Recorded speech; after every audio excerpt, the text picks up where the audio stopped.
Hello everyone, welcome back. तो आज मैं आईपीयू के सिलेबस के अकॉर्डिंग करवाने वाली हूँ statistics, statistical modelling, data analysis. ठीक है, तो ये हमारा यूनिट 1 है अभी।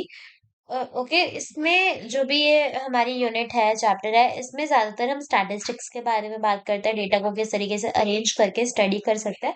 वो सारा हमारा मेन फोकस होता है। ठीक है, तो सबसे पहले स्टैटिस्टिक्स होता क्या है। स्टैटिस्टिक्स की बात करें, स्टैटिस्टिक्स मॉडलिंग की, स्टैटिस्टिक्स होता क्या है और इसके टाइप्स क्या होते हैं। देखो, स्टैटिस्टिक्स का मतलब हमें डेटा को, बहुत सारी इंफॉर्मेशन को कलेक्ट करना है। ठीक है, तो स्टैटिस्टिक्स होता है science of collecting, organising and analysing data. Simple, statistics में डेटा होगा जिसको कलेक्ट करेंगे, उसको ऑर्गेनाइज करेंगे एंड देन एनालाइज करेंगे हमें क्या चीजें चाहिए। तो दैट इज स्टैटिस्टिक्स। अब डेटा बोलूं तो डेटा क्या होगा, ये कुछ पीस या फिर इंफॉर्मेशन होती है जिसको हम कलेक्ट करके रखते हैं और उसी को हम स्टैटिस्टिक्स बोलते हैं। ये पीस ऑफ इन्फो हो गई जिसको कलेक्ट करके रखेंगे, that is our statistics. For example, अगर डेटा की बात करूँ तो मेरे को एक क्लास में जितने बच्चे प्रेजेंट हैं उनके बारे में इंफॉर्मेशन स्टोर करवानी है, तो वो भी मेरी एक तरीके से डेटा ही हो गया। जो बच्चे प्रेजेंट थे उनकी हाइट को कहीं स्टोर करवाना है, तो वो भी मेरा एक तरीके से डेटा ही हो गया। तो हाइट ऑफ अ स्टूडेंट जो भी किसी क्लास में है वो मेरा डेटा हो जाता है। जेंडर क्या है उसको देखना, वो डेटा हो जाता है। तो ये सारी चीजें हमारी डेटा होती है। अब स्टैटिस्टिक्स की एक्चुअल डेफिनेशन ऊपर ऊपर से तो पता चल गया कि स्टैटिस्टिक्स का मतलब हो गया डेटा को कलेक्ट करना या ऑर्गेनाइज कर लेना। बट अगर एग्जाम में आता है कि स्टैटिस्टिक्स क्या होता है, तो what is the actual definition we can write. So if we talk about the actual definition of statistics, statistics क्या है, ये एक मैथ की फील्ड है that generally deals with the collection of data. Data को कलेक्ट करते हैं, tables होते हैं उसमें, और हम न्यूमेरिकल डेटा को इंटरप्रेट करते हैं, स्टडी करते हैं। और अगर हमें कुछ और डेफिनेशन में देखनी है तो देखो, स्टैटिस्टिक्स एक साइंस है जहाँ पर हम डेटा को कलेक्ट करते हैं, एनालाइज करते हैं, इंटरप्रेट करते हैं और प्रेजेंट करते हैं। तो बेसिकली स्टैटिस्टिक्स का मतलब क्या हुआ, डेटा के साथ खेलना, इंटरप्रेट करना और उसको प्रेजेंट करना। अब देखो, कुछ इंपॉर्टेंट टर्मिनोलॉजीज हैं, ये कुछ ऐसे वर्ड्स हैं, टर्म्स हैं जो बार बार आएंगे और यूज होंगे स्टैटिस्टिक्स जब हम पढ़ रहे हैं। तो सो हमें उनका बेसिक मतलब पता होना चाहिए। सबसे पहले पॉपुलेशन क्या होता है। पॉपुलेशन बहुत सारे ग्रुप ऑफ पीपल होगा, ठीक है, जिनके बारे में हम पढ़ते हैं, ठीक है, वो पॉपुलेशन होता है। उसके बाद सैंपल क्या होगा, अगर पूरे पॉपुलेशन में से हम कुछ फैक्टर, कुछ पर्टिकुलर लोगों के सेट को स्टडी कर रहे हैं, तो वो सैंपल हो गया। Like it is a subset of population. तो अगर ये सैंपल है तो पॉपुलेशन, ये पूरी पॉपुलेशन होगी, ठीक है, इस तरीके से होगा। ठीक है, सैंपल और पॉपुलेशन क्लियर हो गया। उसके बाद we can do it for, हाँ, तो देखो, जैसे अगर मेरे को बोला कि मेरे को पूरी पॉपुलेशन में लोगों के इंटरेस्ट की बात करनी है, तब पॉपुलेशन में तो कितने लोग होते हैं, तो मैं सबके बारे में थोड़ी पढ़ सकती हूँ। तो मैं कुछ लोगों को, कुछ अलग अलग लोगों को लूंगी और उनका ऑब्जर्वेशंस, उनकी स्टडी देखूंगी एंड देन फिर मैं क्लेम कर दूंगी कि हाँ, ये पूरे पॉपुलेशन जो है उसमें से इतने परसेंट लोग ये चाहते हैं, इतने परसेंट लोग ये चाहते हैं, वैसा। ठीक है, अब हम आगे चलते हैं। वेरिएबल्स, तो वेरिएबल्स क्या होता है, कंप्यूटर जब हम कोई लैंग्वेज सीखते हैं तो भी हमें वेरिएबल का मतलब पता होता है। तो वेरिएबल एक प्रॉपर्टी है जहाँ पर कोई भी हम, लाइक वेरिएबल कोई अल्फाबेट बना रहे हैं और फिर उसके अंदर हम अलग अलग वैल्यूज को असाइन कर रहे हैं। जैसे मैंने एज ले ली, अब एज के अंदर मैं अलग अलग वैल्यूज को असाइन कर रही हूँ, तो एज मेरा एक वेरिएबल हो गया। कोई भी टर्म जिसके अंदर अलग अलग वैल्यूज असाइन हो रही है। जैसे मैंने ले लिया वेट, अब वेट में 30 किलो भी आ रहा है, 50 किलो भी आ रहा है, सो ये वेट एक वेरिएबल हो गया। ठीक है, इसके बाद आगे चलते हैं। पैरामीटर्स, तो पैरामीटर्स न्यूमेरिकल वैल्यूज होती है, कैरेक्टरिस्टिक्स होते हैं ऑफ पॉपुलेशन। अभी ये सब आगे आएगा तब अच्छे से देख लेंगे कि स्टैटिस्टिक्स में कहाँ इन सारी टर्म्स का काम है। अब देखो, एक इम्पॉर्टेंट चीज है कि स्टैटिस्टिक्स ना हमारी दो तरीके की होती है। जब हम डेटा को स्टडी करते हैं तो वो दो तरीके से करता है। पहला होता है डिस्क्रिप्टिव स्टैटिस्टिक्स। इसमें ना हम क्या करेंगे, बहुत सारी इसमें हम डेटा को ऑर्गेनाइज करते हैं एंड देन समराइज करते हैं। मेरे पास बहुत सारा डेटा पड़ा होगा। डिस्क्रिप्टिव में डेटा को सबसे पहले ऑर्गेनाइज करा और फिर स्टडी करा। ऑर्गेनाइज कर दिया, बहुत सारा डेटा आ गया, अब मेजर कर रही हूँ, अब उसकी मीन मीडियन मोड निकाल रही हूँ, उसके बाद वेरिएंस स्टैंडर्ड डिविएशंस निकाल रही हूँ डेटा का ही। फिर डिफरेंट टाइप्स ऑफ डिस्ट्रीब्यूशंस कर रही हूँ, डेटा का हिस्टोग्राम्स बना रही हूँ। तो ये सारा मेरा डिस्क्रिप्टिव स्टैटिस्टिक्स है। मतलब कि डेटा को ऑर्गेनाइज करना और फिर समराइज करना जो जो चीजें हैं डेटा में। डेटा मिला, उसके बाद उसका मीन निकाला, मीडियन निकाला, मोड निकाला, सेंट्रल टेंडेंसी जो भी होती है, मीन मीडियन मोड वो निकाला, फिर वेरिएबल्स की बात की, स्टैंडर्ड डेविएशंस निकाले और डिफरेंट टाइप ऑफ डिस्ट्रीब्यूशंस की डेटा की, इसका हिस्टोग्राम बनाया, ये सारी चीजें की। ठीक है, तो ये तो हो गया descriptive statistics. What is about inferential statistics? ये क्या है इन्फरेंशियल स्टैटिस्टिक्स? इन्फरेंशियल स्टैटिस्टिक्स में हम क्या करते हैं, डेटा को यूज करके ना कुछ कंक्लूजन्स निकालते हैं। देखो, डिस्क्रिप्टिव स्टैटिस्टिक्स में डेटा के बारे में स्टडी करते हैं, मीन मीडियन मोड वगैरह निकाला। और ये जो इन्फरेंशियल स्टैटिस्टिक्स है, इसमें डेटा जो भी हमारे पास आया उसको स्टडी करके कुछ कंक्लूड कर दिया। तो डिस्क्रिप्टिव हो गया डेटा को स्टडी करने के लिए, और ये जो मेरा इन्फरेंशियल है ये है एक कंक्लूजन निकालने के लिए। आई गेस ये हमने पहले भी किसी चैप्टर में पढ़ा हुआ था। ये सारे टेस्ट, जेड टेस्ट था, टी टेस्ट था, ये चाय स्क्वायर टेस्ट था, अनोवा, ये सारा हमारा हाइपोथेसिस टेस्टिंग, ये हमारी पहले भी आई हुई है किसी सब्जेक्ट में। तो आई थिंक तुम लोगों को बेसिक आइडिया तो होगा ही इसका, बट अभी भी बहुत क्लियरली मैं समझा दूंगी। और ये जो भी नोट्स है इनका लिंक डिस्क्रिप्शन में मिल ही जाएगा। ठीक है, अब आगे करते हैं। ओके, तो आई गेस इतना क्लियर हो जाएगा कि डिस्क्रिप्टिव और ये इन्फरेंशियल स्टैटिस्टिक्स होती क्या है। अगर और डिफरेंस आया पेपर में कि लिखो कि what is the difference between descriptive and inferential statistics, तो प्रॉपर डिफरेंस क्या होता है। जैसे हम कंसीडर करते हैं कि एक क्लासरूम है जिसमें 20 बच्चे हैं, ठीक है, और इन सबकी एजेस को कलेक्ट करना है। तो हमारे पास डेटा क्या हो गया, बच्चे हैं क्लास में जिनकी एजेस को हम कलेक्ट कर रहे हैं। अब डिस्क्रिप्टिव स्टैटिस्टिक्स में क्या होगा, हम सबसे पहले इनका कॉमन एज निकालेंगे, हम मीन निकाल सकते हैं।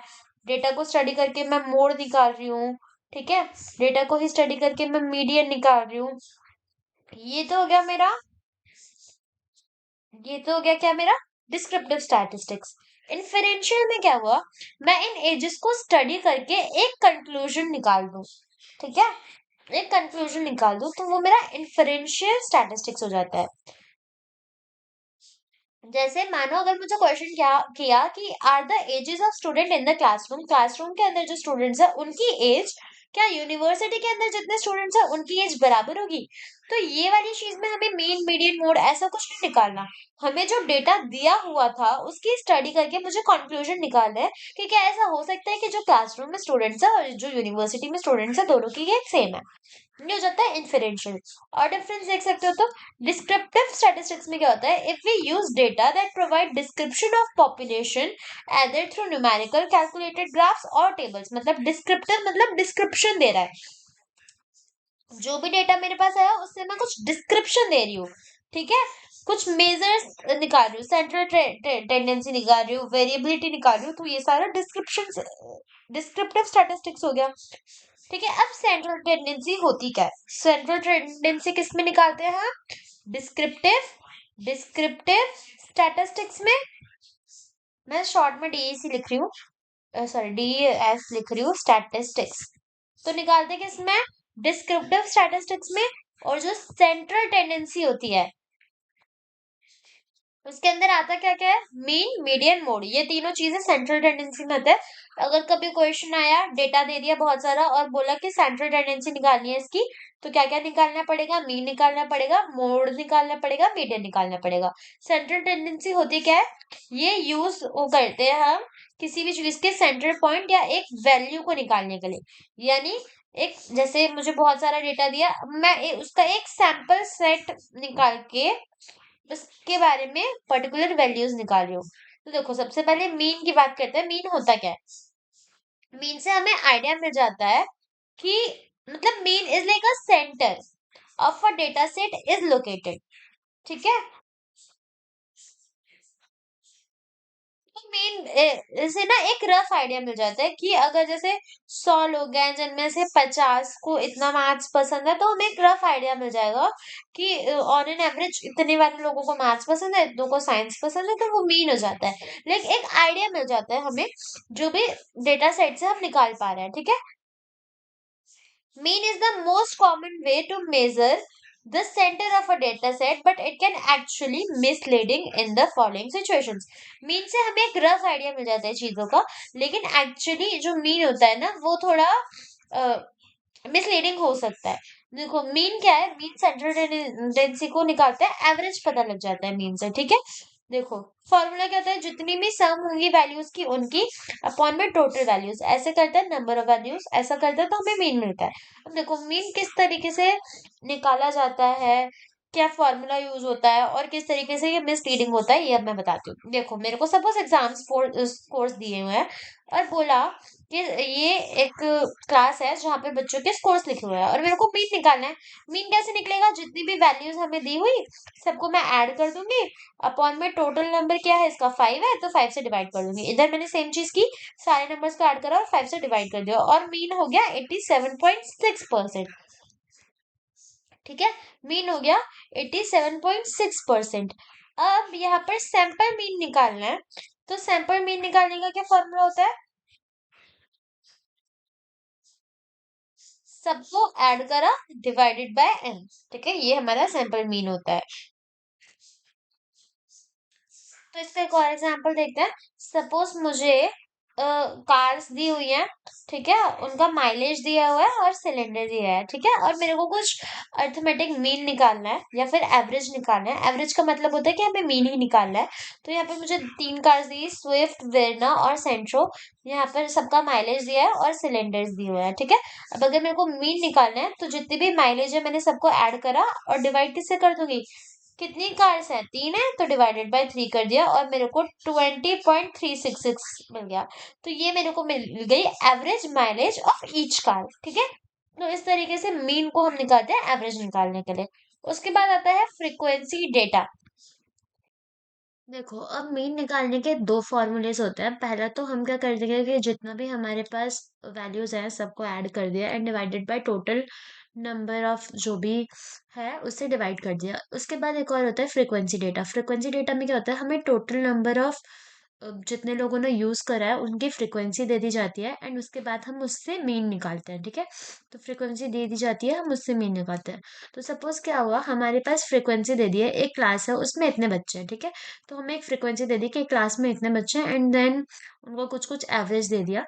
तो इसके लिए जब हम मीन निकालने तो मीन निकालते हैं तो उसका फॉर्मूला होता है FI XI प्लस आई की जगह पर फिर 1 रख सकते हैं, 2 रख सकते हैं एंड इस तरीके से निकाला जाता है। तो जब फ्रीक्वेंसी दी जाएगी तो मीन निकालने का फॉर्मूला होता है 1/n और समेशन ऑफ FI XI। ठीक है, एफ यहाँ पर फ्रिक्वेंसी होता है, एक्स यहाँ पर जो भी हमारी वैल्यूज आई वो होती है और एन यहाँ पर टोटल नंबर ऑफ वैल्यूज होती है। ठीक है, तो इस तरीके से हम निकालते हैं, एन मतलब टोटल नंबर ऑफ ऑब्जर्वेशंस। अब आगे आते हैं। तो यहाँ एक क्वेश्चन दे रखा है जिसमें सपोज मेरे को सैंपल मीन निकालना है और यहाँ ना मुझे फ्रीक्वेंसी दी हुई है। तो क्या होगा, जैसे मेरे को एक्स आई दे दिया, 0 1 2 3 सारा ये सारा एक्स आई दे दिया और यहाँ पर एफ आई यानी कि फ्रीक्वेंसी दे दी। अब सबसे पहले मीन निकालने के लिए मैं एफ आई एक्स आई निकाल दूंगी। तो एफ आई एक्स आई क्या हुआ, 0 × 55 0 ही हो गया, फिर 1 × 14 14 ही हो गया, फिर 2 × 5 10 हो गया। इस तरीके से मैंने एक्स आई एफ आई निकाल दिया। अब अगर मीन निकालना है, फ्रीक्वेंसीज गिवन है, तो मैं फॉर्मूला क्या होता है इस केस में मीन निकालने का, समेशन ऑफ, समेशन मतलब टोटल, किसका टोटल, एफ आई और एक्स आई। ठीक है, समेशन ऑफ एफ आई और एक्स आई अपॉन में क्या हो जाएगा, एन। एन मतलब टोटल नंबर ऑफ ऑब्जर्वेशन। तो यहाँ पर एफ आई एक्स आई क्या हो जाएगा, एक्स आई दिया हुआ था, एफ आई दिया हुआ था, एफ आई एक्स आई निकाल दिया, सबको मल्टीप्लाई करा, उसके बाद जो भी ये आया इसका टोटल कर देंगे, टोटल 54 हुआ। तो एफ आई एक्स आई की जगह पर मैं 54 लिख दूंगी और एन क्या होता है, टोटल। टोटल काउंट करो कितना है, 1।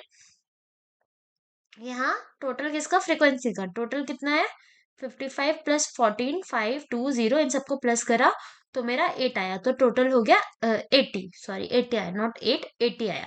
तो अब जब मैं इसका मीन निकालूंगी तो क्या करूंगी, 54 डिवाइडेड बाई 80, एक बार चेक करते हैं। यहाँ देखो मीन का फॉर्मूला हो गया FI XI अपॉन में n, FI XI 54 n 80 और इसको सॉल्व करा तो 0.675। इस तरीके से मीन निकाल सकते हैं अगर मुझे फ्रीक्वेंसीज गिवन है तो, ठीक है। वरना नहीं फ्रीक्वेंसी गिवन तो जितना भी डेटा है सबको ऐड कर दो अपॉन में टोटल नंबर ऑफ जितने लोग थे उनसे डिवाइड कर दो और मीन निकल जाएगा। इस तरीके से मीन निकाला जाता है। उसके बाद आता है मोड। तो मोड क्या होता है? देखो, मोड रिप्रेजेंट करता है मोस्ट फ्रिक्वेंटली, जो चीज बार बार आ रही है, सबसे ज्यादा जो चीज आ रही है उसको मोड रिप्रेजेंट करता है। अब मोड इंपॉर्टेंट क्या होता है? देखो, जैसे मुझे एक डेटा सेट दे रखा है जहाँ पे बहुत सारी वैल्यूज हैं, सबकी फ्रीक्वेंसीज वगैरह निकाली है, तो उसमें क्या होगा?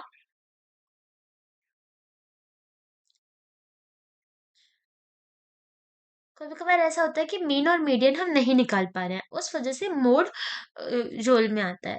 देखो, मोड को हम निकालते कैसे हैं? जैसे सपोज तुम्हें कुछ वैल्यूज गिवन है 85, सपोज तुम्हें कुछ वैल्यूज गिवन है 85, 92, 78, 88, 95, 92, 88, 78, 88। अब इसमें मैं तुम्हें एकदम रफ एग्जांपल दूं, मोड क्या होगा? सबसे ज्यादा क्या आ रहा है? 85 एक बार आया, 92 एक बार आया, नहीं सॉरी, 92 टू टाइम्स है, और 78 मेरा टू टाइम्स है। अगर 88 की बात करूँ तो 1 2 3, 88 मेरा थ्री टाइम्स है, तो सबसे ज्यादा बार क्या यूज हो रहा है? मोड 88। तो मोड हो गया मेरा 88। इतना क्लियर हो गया? मीडियन कैसे निकाला जाएगा, मोड कैसे निकाला जाएगा, सॉरी, मीन कैसे निकाला जाएगा एंड मोड कैसे निकाला जाएगा। Now if we talk about median, तो मीडियन क्या होता है? देखो, मीडियन रिप्रेजेंट करता है मिडिल वैल्यू को। मीडियन किसको रिप्रेजेंट करता है? मिडिल वैल्यू को। किसी भी डेटा सेट में जो भी मिडिल वैल्यू आएगी वो मीडियन होती है। अब मीडियन निकालने का फॉर्मूला क्या होता है? आई गेस ये सबने हम सबने पढ़ा हुआ है, सो मैं इसको जस्ट फटाफट बता देती हूँ। मीडियन कैसे निकलेगा? n/2th term plus n/2 plus oneth term, और इसको डिवाइडेड बाय टू कर देते हैं। तो इसका फॉर्मूला होता है n/2 term plus n/2 two plus oneth term और डिवाइडेड बाय टू। जैसे अगर n ऑड है, n ऑड है, सपोज n है मेरे पास 5, 1 2 3 4 एंड 5। अब इसमें मैं पूछूं मिडिल टर्म क्या होगा? ये 1, ये 2, और मिडल हो जाएगा 3। तो मीडियन क्या हो गया? 3 हो गया। अब यहाँ पर मीडियन निकालने का फॉर्मूला भी हो सकता है n+1 डिवाइडेड बाय 2। n क्या हो गया? 5 प्लस 1 डिवाइडेड बाय 2, यानी 6 डिवाइडेड बाय 3। 6 डिवाइडेड बाय 2 क्या आ गया? 3। 3 आ गया। तो काउंट करेंगे 1 2 3, ये जो थर्ड नंबर होगा ये मेरा मोड होगा। तो अगर ऑड डेटा दे रखा है तो मोड इस फॉर्मूले से भी यूज हो सकता है, या फिर डायरेक्ट भी तुम काउंट कर ही सकते हो। ठीक है। उसके बाद अगर बात करें करें ये जो मेन, और अगर मैं पूछूं कि अगर n इवन होगा तो क्या होगा, तो n इवन होने के लिए हम ये वाला फॉर्मूला यूज कर देते हैं। ठीक है। एंड फिर जो भी निकलता है आंसर, उस वैल्यू को अपनी मीडियन ले लेते हैं। अभी एक क्वेश्चन करके देखते हैं तो समझ आएगा। इस क्वेश्चन में मेरे को अगेन कार्स और माइलेज दिया हुआ है। ठीक है। कार्स और माइलेज दिया हुआ है, और अगर यहाँ पर मुझे निकालना है मेरा मीडियन, तो मीडियन क्या होगा? देखो, ये क्या है? इवन है। इवन है तो क्या फॉर्मूला यूज करोगी? इवन है तो, और मीडियन निकालना है तो फॉर्मूला यूज हो जाता है n/2 प्लस n/2 प्लस 1, और इस पूरे को किससे डिवाइड करेंगे? 2 से। तो यहाँ देखो n क्या आएगा? 4 है, तो n हो गया मेरा 4। 4/2 प्लस 4/2 प्लस 1, और इस पूरे को किससे डिवाइड करेंगे? 2 से। ये फिक्स रहता है, डिवाइड 2 से ही करते हैं। तो देखो 4/2 करा तो आंसर 2 आया, और 4/2 प्लस 1 करा तो आंसर 3 आया, डिवाइडेड बाय 2। 2 मतलब सेकंड टर्म और 3 मतलब थर्ड टर्म। तो सेकंड टर्म क्या है? 20। सेकंड टर्म है 20.8 एंड थर्ड है 19। दोनों को ऐड करा, 2 से डिवाइड करा, तो आंसर क्या आया? 19.9। तो अगर ऐसा कुछ डेटा दे रखा है जिसमें मीडियन निकालना है, तो मीडियन वैल्यू क्या आएगी? 19.9।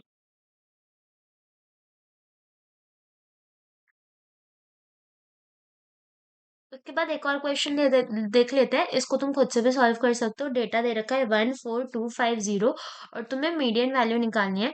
ठीक है। तो देखो, इनमें क्या होता है ना, सबसे पहले जब भी मीडियन निकालना होता है, हमें डेटा को असेंडिंग ऑर्डर में अरेंज कर देना होता है। यहाँ पर भी डेटा हमारा असेंडिंग ऑर्डर में ही इन्होंने अरेंज करा था, तभी इनकी सेकंड टर्म 19 थी। ठीक है। तो ये याद रखना कि जब भी हम मीन मीडियन वगैरह, नॉट इन मीन बट अगर मीडियन निकाल रहे हैं, तो डेटा को प्रॉपर एक असेंडिंग ऑर्डर में अरेंज कर दे। तो यहाँ पर हमने असेंडिंग ऑर्डर में अरेंज करा। अब यहाँ पर एन काउंट करो कितने हो रहा है? एन हो रहा है 1 2 3 4 5। तो आई गेस ये तो मेरा ऑड ही है। तो ऑड के लिए सिंपली क्या करते हैं? n/2 करते हैं। ऑड के लिए n/2 + 1 ऐसा कर देते हैं, या फिर n+1/2 बोल दो, ऐसा कर देते हैं। तो अगेन n था 5, 5 + 1 6/2 हो गया, 6/2 की वैल्यू 3 आई। तो जो भी थर्ड टर्म है, first second third, third term क्या है 2, तो 2 हो गई मेरी मिडिल वैल्यू यानी कि मीडियन। तो डायरेक्ट फॉर्मूला से भी देख लो, n+1/2, n था 5, 5 + 1/2 6, 6/2, थर्ड टर्म आ गया 2। ठीक है, अब आगे देखते हैं। अब आता है हमारा अगला कॉन्सेप्ट, जो कि है स्टैंडर्ड डेविएशन निकालना, मीन निकालना, मोड निकालना, मीडियन निकालना। आ गया होगा। स्टैंडर्ड डेविएशन के लिए फॉर्मूला क्या होता है? स्टैंडर्ड डेविएशन के लिए तुम्हें जो भी वैल्यूज दी है उनमें से जब तुम मीन निकाल के उस पूरे का सम करके स्क्वायर करते हो, डिवाइडेड बाय n-1 करते हो, ये होता है फॉर्मूला। अभी समझ नहीं आ रहा होगा या फिर आ भी रहा होगा, बट अभी थोड़ा वेट करो, एंड क्वेश्चन देखते हैं फिर हम समझेंगे। ठीक है, तो सिंपल क्या होगा कि जो भी तुम्हें डेटा दे रखा है, सबसे पहले मीन निकालना है, फिर मीन को तुम्हें एक्चुअल वैल्यू से माइनस करते रहना है, जो भी आएगा फाइनल आंसर उसका स्क्वायर कर देना है, स्क्वायर का सम कर देना है, और नीचे n-1 कर देना है। ये तो है फॉर्मूला। ठीक है, ये है फॉर्मूला, इसको कहीं पर लिख लो, नोट कर लो, काम आएगा। अब देखो आगे, वेरिएंस क्या होता है और स्टैंडर्ड डेविएशन क्या होता है, थोड़ा सा ही फर्क होता है फॉर्मूलेज में इनके। देखो सबसे पहले क्या करना है, मानो मेरे को वेरिएंस निकालना है और स्टैंडर्ड डेविएशन निकालना है। ये क्वेश्चंस डायरेक्ट आते हैं क्योंकि इससे पहले भी एक सब्जेक्ट था हमारा, जितना मुझे याद है, यहाँ पर हमने निकाला हुआ है standard deviation and variance of the numbers. तो आई थिंक, और ये हमेशा पूछे जाते हैं। ठीक है, स्टैंडर्ड डेविएशन निकालो, एंड अगर पेपर थोड़ा इजी सेट करना चाहेंगे वो, सो मेरे अकॉर्डिंग वो दे देंगे स्टैंडर्ड डेविएशंस वगैरह निकालना है। वैसे ये जो सब्जेक्ट है ना, इसका मैंने सिलेबस देखा था, एंड बहुत फेमिलियर सा ही है सिलेबस, ऐसा कुछ नहीं है कि नया है। सो डरना नहीं है, इजी ही है। मतलब इजी भी नहीं मैं बोल सकती, बट हाँ पढ़ी पढ़ी चीजें हैं, लाइक ये जो थे हमारे चाय टेस्ट, एक्स टेस्ट, ये सब हमने पढ़े हुए हैं, ये मेन मीडियन मोड ये सब भी पढ़ा हुआ है। सो इतना कुछ न्यू नहीं है सिलेबस में। देखो अब क्या होता है, वेरिएंस एंड स्टैंडर्ड डेविएशन में कैसे निकालूंगी। सपोज मेरे को डेटा गिवन है 3, 8, 6, 10, 12, 9, 11, 10, 12, 7। अब मानो मुझे स्टैंडर्ड डेविएशन निकालना है, तो सबसे पहले तो फॉर्मूला दिमाग में रखो, एंड फिर देखो कि क्या क्या स्टेप्स यूज होंगे कैलकुलेट करने के लिए। यहाँ पर सबसे पहले मेरे को एक्स चाहिए, एक्स तो दिया ही हुआ है क्वेश्चन में। ठीक है, उसके बाद मेरे को एक्स एक्स बार यानी कि मीन, और यहाँ पर जो म्यू होता है, म्यू का मतलब भी मीन ही होता है। ठीक है, तो एक्स-म्यू, या फिर म्यू को की जगह तुम एक्स बार मान लो, ये कैलकुलेट करना है क्योंकि स्टैंडर्ड डेविएशन के फॉर्मूले में ये चाहिए होता है। फिर इस पूरे का होल स्क्वायर कर रहा है। क्यों कर रहे हैं पूरे का होल स्क्वायर? क्योंकि अगेन फॉर्मूले में ये चाहिए, एंड देन n-1 कर रहा है, तो n तो हमें पता ही होता है क्या है। तो अब मेरे को जो भी चीजें दी, उससे मैं सबसे पहले क्या करूंगी, मीन निकालूंगी, क्योंकि फॉर्मूला क्या है, मैं अगेन कहीं पर यहीं पर फॉर्मूला लिख देती हूँ। क्या है फॉर्मूला स्टैंडर्ड डेविएशन का? √x माइनस म्यू, म्यू या मीन मान लो, इसका स्क्वायर डिवाइडेड बाय n-1, ये है फॉर्मूला। और इस पूरे का समेशन होता है, सबको ऐड करेंगे। तो देखो अब यहाँ पर आ जाओ, मेरे को स्टैंडर्ड डेविएशन निकालना है। पहला स्टेप क्या होगा, सबसे पहले मैं मीन निकालूंगी, तभी तो एक्स में से माइनस कर पाऊंगी। तो पहला स्टेप है स्टैंडर्ड डेविएशन निकालने के लिए, मेरे को जो भी नंबर है इनका मीन निकाल देना है। मीन क्या होगा, इन सबको ऐड करा और डिवाइडेड बाय, कितने हैं ये सारे, काउंट करो, 1, 2, 3, ये 4, ये 5, 6, 7, 8, 9, 10, आई गेस 10 है। तो इसका मीन क्या हो गया, 8.8। ठीक है, इतना क्लियर हो गया, मीन आ गया 8.8। अब मीन निकाला तो नेक्स्ट स्टेप क्या है, मैंने मीन निकाले, अब मेरे को सबके साथ, अब मेरे को एक्स माइनस म्यू की वैल्यूज चाहिए सबकी, तो मैं एक्स माइनस म्यू की वैल्यूज निकालूंगी, एक्स माइनस 8.8 करूंगी तो मेरे को ये वैल्यूज मिली। और क्योंकि मेरे को ये वाली सारी वैल्यूज मिल गई, और मेरे को यहाँ पर सम मैंने इनका निकाल दिया 0। तो अब देखो क्या हुआ कि एक्स माइनस म्यू, और यहाँ पर मुझे x माइनस म्यू डायरेक्ट नहीं निकालना। x माइनस म्यू तो मैंने पहले निकाल लिया, उसके बाद मेरे को इन सबका स्क्वायर निकालना है। x माइनस म्यू निकाला, उसका स्क्वायर निकालना है। You need a calculator for that, try to do that with your own using a calculator. अभी मैं क्योंकि अपनी स्क्रीन शेयर कर रही हूँ, तो तुम्हें कैलकुलेटर वाला तो नहीं दिखा पाऊंगी मैं, बट मैं ऐसे छोटे छोटे शॉर्ट्स काइंड ऑफ बना दूंगी, जिससे रिवाइज हो जाए बाद में पेपर से पहले या फिर जब फाइनल्स आएंगे एंड टर्म्स आएंगे उनसे पहले कि कैसे कैसे निकाला जाता है स्टैंडर्ड डेविएशंस वगैरह। अभी तुम बस ऐसे देखो, सबसे पहले मैंने एक्स माइनस म्यू निकाल लिया। हम्म एक्स माइनस म्यू निकाला। अब सबसे पहले मैं क्या करूंगी, एक्स माइनस म्यू का होल स्क्वायर करूंगी। तो -5.8 का होल स्क्वायर करा 33.64, 0.8 का स्क्वायर करा 0.64, ऐसे करके मैंने सबका स्क्वायर निकाल दिया। अब स्क्वायर निकालने के बाद अगला चीज क्या करना है, सबमिशन। बस फॉर्मूला याद करो और पता चल जाता है स्टेप्स क्या है। तो जब सबमिशन करोगे तो क्या करोगे, इन सबको ऐड करोगे तो 73.6 आएगा। अब क्या कर दिया, under root x minus mu square के सबमिशन की वैल्यू क्या आई मेरी, 73.6 आई। 73.6 आई, डिवाइडेड में क्या करना है, डिवाइडेड में एन। एन की वैल्यू कितनी है, कितना आया एन मेरे पास, एन आया 10, है ना। एन 10 आया, टोटल 10 थे जब हमने काउंट करे थे, तो एन में 10 लिख दिया। जब इस पूरे को सॉल्व करेंगे तो मुझे क्या मिल जाएगा, एक स्टैंडर्ड डेविएशन। स्टैंडर्ड डेविएशन क्या हो गया, 7 पॉइंट सॉरी मिलेगा वेरिएंस। इसको करने पे मेरे को वेरिएंस मिलेगा। अभी सिर्फ इतना करा है, देखो मैंने सिर्फ इतना पार्ट करा है। 73.6 डिवाइडेड बाय 10 करा है। अब ये अंडर रूट नहीं लगाया, अगर अंडर रूट नहीं लगाएंगे तो मेरे को वेरिएंस मिलेगा, ठीक है। अब पहले जब हम सॉल्व करेंगे, अंडर रूट नहीं लगाया तब तक वेरिएंस मिला, और जैसे ही अंडर रूट लगा के सॉल्व करा तो मुझे स्टैंडर्ड डेविएशन मिल जाता है। तो देखो क्या होता है कि ये जो सिग्मा स्क्वायर होता है, ये होता है क्या, मेरा वेरिएंस। वेरिएंस, और इसी से जब मैं अपना नॉर्मल ये सिग्मा है इसकी वैल्यू निकालूंगी तो क्या आएगा, अंडर रूट वेरिएंस। अरे हे, अंडर रूट वेरिएंस मेरा क्या हो जाता है, स्टैंडर्ड डेविएशन। इतना क्लियर हो गया। एस डी लिखा है मैंने, समझ ना आ रहा हो तो। सो ये जो होता है ये किसका साइन है, वेरिएंस निकालने का, ये वेरिएंस होता है। और जब वेरिएंस हटके मैं सिर्फ इस सिग्मा की वैल्यू निकालूंगी तो अंडर रूट 7.36, जब अंडर रूट आया तो मेरा स्टैंडर्ड डेविएशन निकल गया। सो इस तरीके से पता चल गया मेन कैसे निकलता है, मोड कैसे निकलता है, median and standard deviation, variance वगैरह, इतना क्लियर हो गया। और ये अभी तक हम कौन सी स्टैटिस्टिक्स पढ़ रहे थे, ये वाली कौन सी स्टैटिस्टिक्स है जिसमें मेन मीडियन मोड पढ़ रहा है, याद करो। ठीक है, तो ये वाली है हमारी डिस्क्रिप्टिव। कौन सी स्टैटिस्टिक्स है, डिस्क्रिप्टिव। डिस्क्रिप्टिव में क्या ध्यान रखना है कि इसमें हम सेंट्रल टेंडेंसीज निकालते हैं, मीन निकालते हैं, मोड निकाला, मीडियन निकाला, रेंज निकालते हैं, वेरिएंस, स्टैंडर्ड डेविएशन, ये सब निकालते हैं। और फिर आते हैं इन्फरेंशियल, जिसमें हम डायरेक्ट कंक्लूजन्स पे बात करते हैं, ठीक है। तो इतना ही है डिस्क्रिप्टिव स्टैटिस्टिक्स में, इतना हमने पढ़ लिया।